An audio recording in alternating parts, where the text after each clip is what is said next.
Contactores, ¿cómo seleccionarlos? ¿Qué tener en cuenta a la hora de elegirlos? Vamos a ver eso. Entonces acá tenemos dos modelos. Nosotros trabajamos con la marca Chin, una marca que nos ha respondido bien en comparación calidad-precio. ¿Qué tener en cuenta respecto de los contactores? Uno, cantidad de arranques que usted va a tener. Es diferente tener un arranque en un ventilador, por ejemplo, en el que su merced va a tener un único encendido en la mañana y un apagado en la tarde. Otro ejemplo, malacates.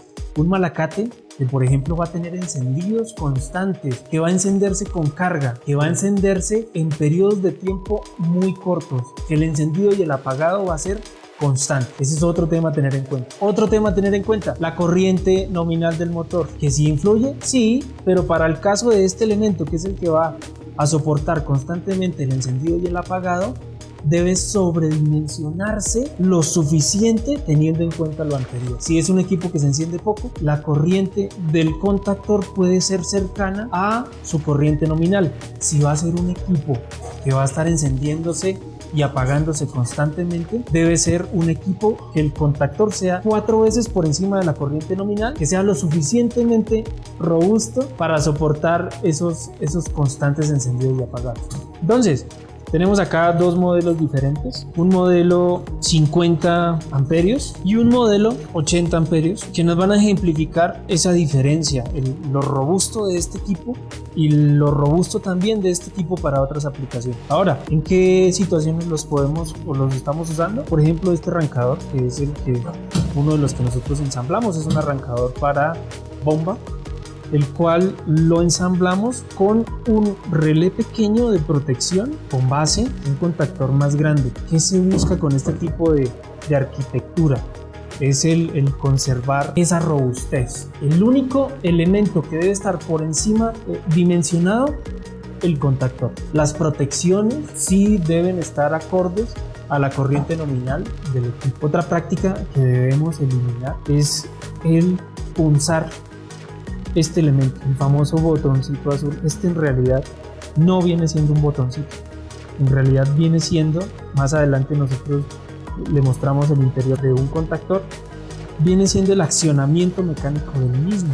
Caso tal que por una u otra razón su contactor no esté anclando, ya viene siendo por situaciones de voltaje que no se deben asociar exclusivamente a punzar como tal el contactor. ¿Qué nos está generando esto? Busquemos la raíz antes de buscar esta solución. Que si se hace constantemente, se hace constantemente. ¿En qué situaciones? Motores mucho más grandes, con caídas de tensión bastante altas, en donde en el encendido del motor, qué sé yo, vamos a hacer un ejemplo con voltajes de 220, se nos baja el voltaje hasta 140 volts.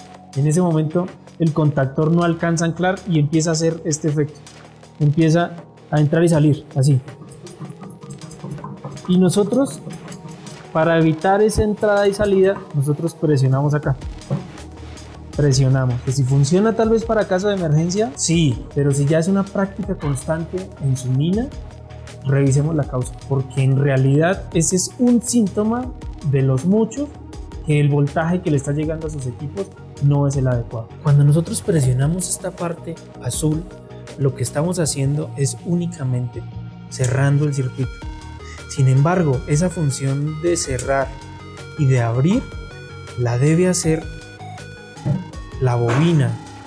Debe depender como tal de un circuito de control. ¿Qué circuito de control?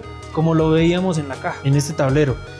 Depende como tal, primero, de que nosotros le demos la orden de si lo queremos encender manual o automático. Para este caso el automático sería derivado de un flotador como tal, pero también que esté bien de voltaje, la señal de voltaje, y también que esté bien su señal de corriente. Si esos tres principios se cumplen, en ese momento sí ancla el contactor. Bueno, volvamos al ejemplo de presionar acá el elemento. Mira, lo hemos hecho, me incluyo, con un destornillador. Normalmente en mina lo hacemos con una estaca, con un pedacito de cuña. Pero entonces, ¿qué es lo que estamos haciendo? Omitiendo todas esas señales y accionando el equipo de manera directa. Si tenemos esa situación, pues simplemente en lugar de usar un arrancador, utilicemos un interruptor. Con el interruptor es lo que estamos haciendo, de manera directa, accionando el elemento. ¿Cuál es la funcionalidad del contactor en realidad?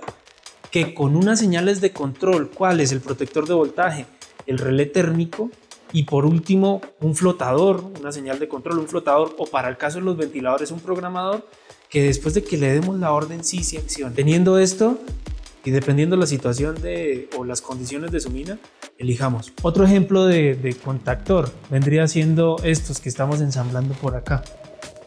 Tenemos este arrancador que lo estamos terminando de ensamblar y es un arrancador que está preparándose para un ventilador 440 con su protector de voltaje y su programador, o en este caso un tablero de control que nos envía un cliente para mantenimiento, en donde es un malacate pequeño. Sin embargo, lo que hicimos nosotros fue colocarle contactores robustos para que soportase ese encendido y apagado constante.